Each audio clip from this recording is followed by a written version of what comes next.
ఆ కుర్చీని మడతబెట్టి మెడలు ఇరిగిపోయినాయి. కుడిచి మడతబెట్టి అనే డైలాగ్ సోషల్ మీడియాలో ఎంత ఫేమస్ అయిందో అందరికీ తెలిసిందే. సోషల్ మీడియాను ఓ ఊపు ఊపేసిన డైలాగ్ అది. ఆ డైలాగ్ చెప్పిన కుర్చీ తాత కూడా సెలబ్రిటీ అయిపోయారు. సెలబ్రిటీలకు సైతం రాని ఫాలోయింగ్ కుర్చీ తాతకు వచ్చిందంటే కుర్చీ తాత డైలాగ్ సోషల్ మీడియాలో ఎంత ప్రభావం చూపించిందో అర్థం చేసుకోవచ్చు.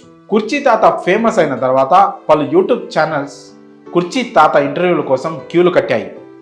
సినిమా వాళ్ళు కూడా ప్రమోషన్స్ కోసం కుర్చీ తాత సాయం తీసుకున్నారు. అయితే గత కొంతకాలం నుంచి కుర్చీ తాత ప్రభావం తగ్గిపోతూ వస్తుంది. ఈ క్రమంలో కొన్ని రోజులుగా కుర్చీ తాత కనిపించడం లేదంటూ కుటుంబ సభ్యులు కన్నీరు మున్నీరుగా విలిపిస్తున్నారు.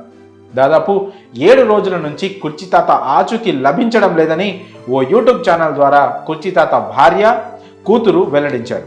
ఆచూకీ తెలిసిన వారు తమకు సమాచారం అందించాలని వారు వేడుకుంటున్నారు. అన్ని చోట్ల వెతికామని తెలిపారు. కృష్ణకాంత్ పార్క్ వద్ద ఉండే కుర్చీ తాత కుర్చీ మడతపెట్టి అనే డైలాగ్తో సోషల్ మీడియాలో ట్రెండింగ్ సృష్టించారు. యువతకు ఆ డైలాగ్ విపరీతంగా నచ్చడంతో సోషల్ మీడియాలో భారీ ఫాలోయింగ్ను సంపాదించుకున్నారు కుర్చీ తాత. కుర్చీ మడతపెట్టి అనే డైలాగ్తో కుర్చీ తాత జీవితం పూర్తిగా మారిపోయిందని చెప్పాలి.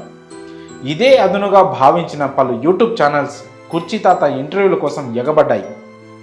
ఈ కారణంతో సోషల్ మీడియాలో మరింత ప్రాచుర్యం లభించింది కుర్చీ తాత అలియాస్ కాలాపాషాకి. అయితే తాజాగా కుర్చీ తాత కనిపించడం లేదనే విషయం హాట్ టాపిక్గా మారింది. గత 7 రోజులుగా ఆచూకీ లభించడం లేదంటూ ఆయన కుటుంబ సభ్యులు సోషల్ మీడియాలో పేర్కొంటున్నారు. అన్ని చోట్ల వెతికామని ఎక్కడా జాడ దొరకలేదని వారు కన్నీటి పర్యంతమవుతున్నారు.